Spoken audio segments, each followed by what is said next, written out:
Today we've come to Lake Sagami to enjoy some time by the water and to visit the Lake Sagami Illuminations. The weather is surprisingly favourable for the middle of winter and we're keen to take advantage of it. So naturally, our first stop is to spend a few hours indoors playing decades-old games in a dimly lit arcade.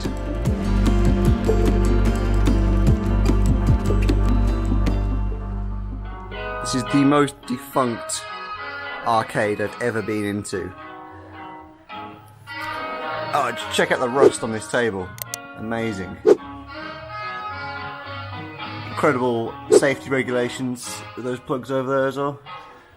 Wow, I wonder how long these sweets have been in here. What do you think? How long have these sweets been in here for? 3 years. Yeah. I can't even play this game. This looks amazing. It's like a... oh, what is it? Like an analog racing game. Cool. There's like a car on a conveyor belt, and then you can steer this. I want to play. Okay, so this is the world's oldest racing game. I think it does work. Oh my god, it's amazing. Okay. So you've got the steering wheel, and then there's just like a car and a stick inside. It doesn't really seem to do anything. It's automatic. I'm not really sure what I'm supposed to do. Do you know what's going on in this game? Not all. The wheel just spins for like forever. But the car doesn't, I can't make the car go straight. It just goes left to right.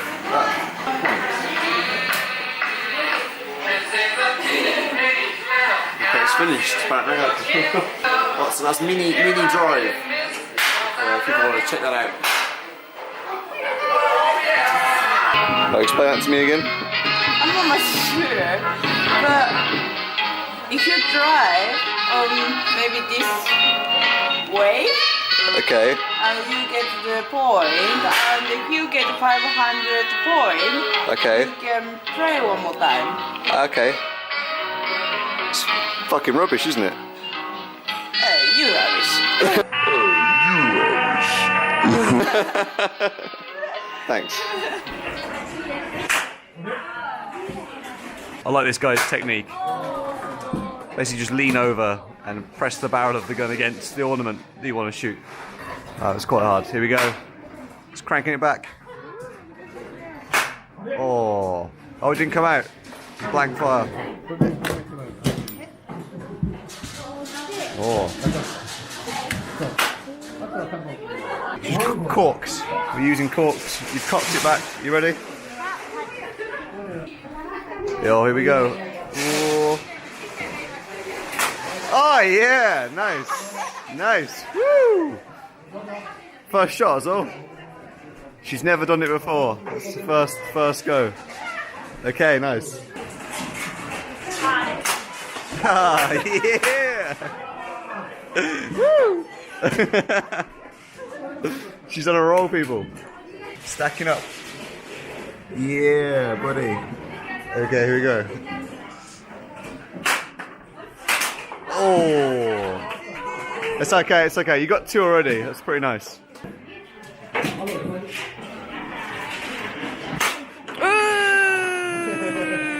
you got it. It's okay. What do we win? We got 3. No, it's almost close. It's 9 points, and we needed to get like a 10 points at least. Oh yeah. So if we get 10 points, we can get some of that crap over there. Yeah. If we get 15, we can get some of this crap over here. So basically, you can win all this crap for points. So 2, 3, 4. Ah well. Better luck next time, then. Yeah.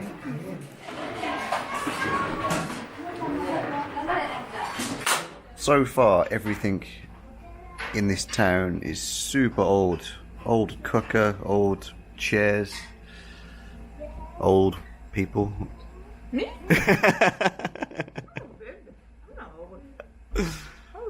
No, but it just feels like I've come back in time. I mean, I know a lot of countryside Japanese places like this, aren't they? Very dated. But it's cool, I like it. It helps you escape the reality. Yeah, exactly. The Showa era decor from the West. That was good. She had tempura and soba, and I had a chicken katsudon. I probably should have filmed this before we ate it, because this doesn't look very cinematic. But what are you going to do, eh? That's what happens when you miss breakfast, kids. Straight to lunch. So far we've come to the countryside and come to a nice lake. And all we've done is play really old video games and arcade machines. So what do you want to do next? Boat? Boat. Rowboat. Rowboat? Or do you want to get the swan? I prefer the rowboat. Okay, I'm going to go rowing on the lake. Nice. Woo! Just by looking at it, you would probably never guess that Lake Sagami isn't actually a natural lake, but rather an artificial one, which was created when the Sagami River was dammed in 1947. To compensate the locals for the impact it had on their fishing businesses, the government provided families that relied on the river with boats and the right to operate rental businesses in the area. To this day, one of the main year-round activities at Lake Sagami is renting a rowboat and going for a leisurely cruise. They also have a larger boat if you prefer to be chauffeured around the lake without all the need for sweating and grunting. The dock here is a popular spot for fishing if paddling around in a giant swan isn't quite your style. Luckily for me, it's exactly my style. That's it, we're in Swan Town.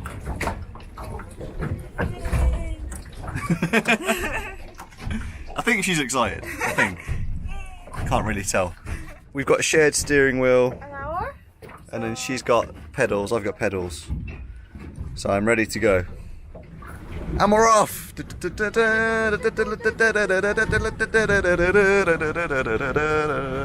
So already we're quite far away from the dock. I say far away, I mean like 20 metres. But it didn't take very long though. This boat actually goes quite fast. And you can see all the lake across the way there. Very, very nice.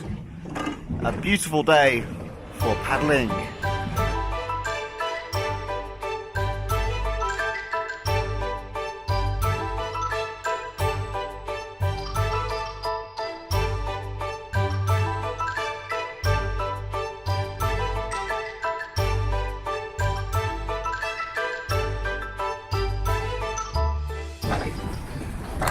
Somebody isn't pedaling very hard.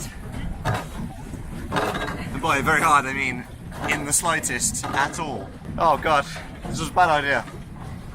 I didn't realise we'd gone so far down the lake. Good news is that the current actually goes back towards the dock, so thankfully we can kind of drift a little bit, but we're still so far that I do have to pedal. Only me apparently.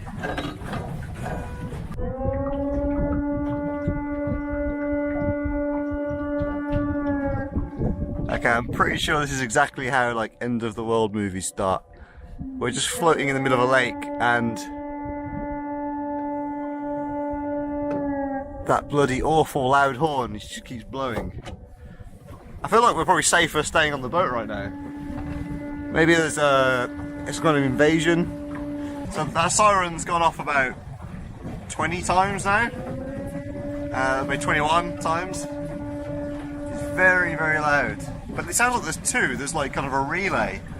So I don't know if maybe that's got a fire alarm or something. Because we're like in a valley, so it's really hard to see anything. So maybe, I don't know. Oh, it's finished, and we're still alive. So that's nice. Okay, so it didn't stop. It just got more frequent and louder. So now it's going off every like 3 seconds. It really sounds like that horn from War of the Worlds. Maybe with a little less kind of bass to it, but it's creeping me out. But we'll be back at the dock soon so we can try and find out what it is.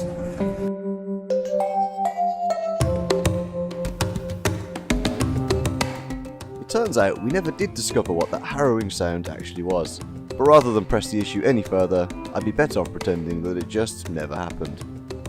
As sunset approached, it was about time to head off for the main activity of the day, Lake Sagami Illuminations. Perhaps a little misleading from the title, the illuminations aren't actually at the lake itself, but rather at a local activity park called Pleasure Forest. It's easily accessible via a bus leaving from the train station, and you'll be there within around 10 minutes. Having visited my fair share of underwhelming illuminations in the past, I was about to be quite surprised by the scale of the display that this park had to offer.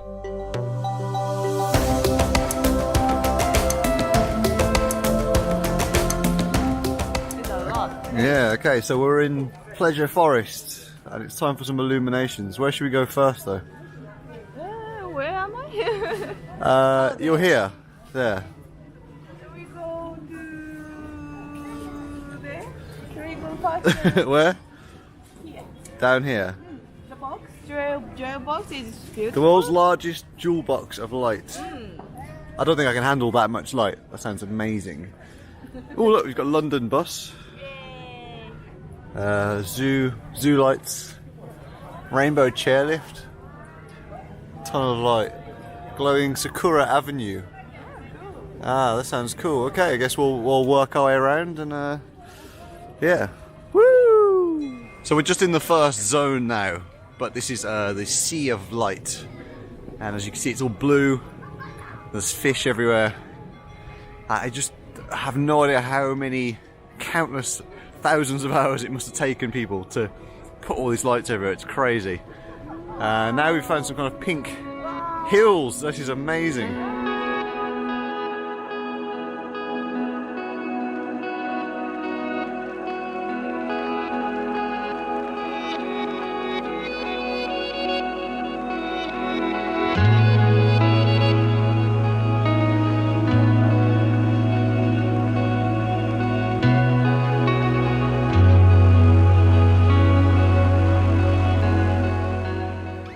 We're at the glowing Sakura Avenue, so we'll go down this way and maybe hit the zoo lights, I guess, next. If we follow us down, and we'll go under the rainbow chairlift. Wow, we are in the world's greenest tunnel. Only green lights allowed, and I look like I'm either radioactive, a witch, or the Incredible Hulk. But guessing by my incredible lack of strength, that's probably quite apparent already. So what do you think of radioactive tunnel? Super green. Oh, super green. Yeah, a little bit, net. Shrek. Yeah. Oh, Shrek, actually, yeah. I did make that comparison earlier. Could be Shrek, or, yeah, Hulk, or a witch, maybe. Even my teeth are green, look at this. So finally I'm a bit more of a normal colour again. We're now in Zoo Zone. But this zone has blue lights instead of dark blue lights like they had in the sea zone. So this place, in the daytime, it's more of like a kids activity park, and it's got Paddington Bear plastered all over it. So it's obviously for the kids, but in the winter, I think between November and kind of late March, they have this illumination centre open in the evening. Actually, say centre, it's not really centre. It's the whole bloody park, and from this point you can see pretty much everything, and it looks awesome. As well as the illuminations, there's a whole host of activities to keep your children occupied, even if your children are almost 30 years old. Our next stop was the 3D maze of death. So this is kind of like a giant wooden cube, I think, and yeah, basically you have to walk through and try and find your way out. It's called a 3D maze cube, I think they called it. So 500 yen to play. It's pretty dark in here, can't actually see anything. Okay, so this is actually a little bit trickier than I thought it would be. Literally the first 2 minutes we got lost. That's where we need to go. We're nearly there. Nearly.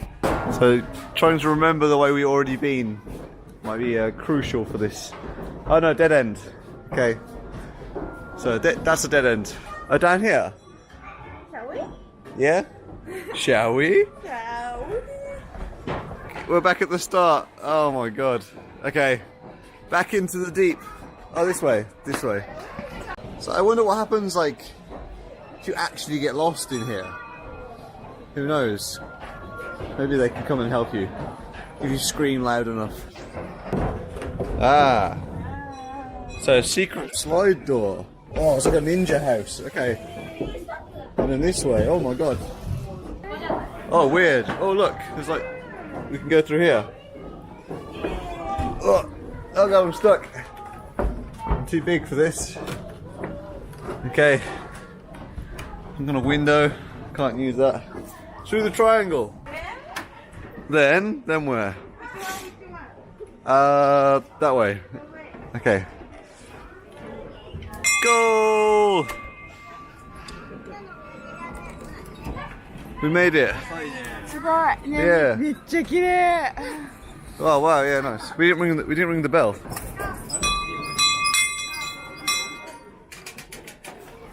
Oh, we made it out alive. Out of the 3D maze cube. It actually wasn't so difficult, was it? Nah.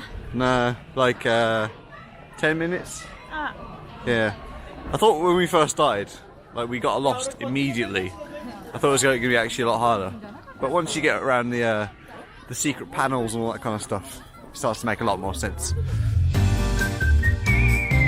And so, with our narrow escape from the 3D maze of death, our relaxing day at Lake Sagami is over. Activities at the lake are available all year round, depending on the weather, and the illuminations are usually open between November and April, so there's plenty of opportunity to plan for yourself. Sagamiko Station is an easily accessible 1-hour journey from central Tokyo, and return trains run well into the evening, so you'll be in no rush to leave before you've had your fill of illuminations.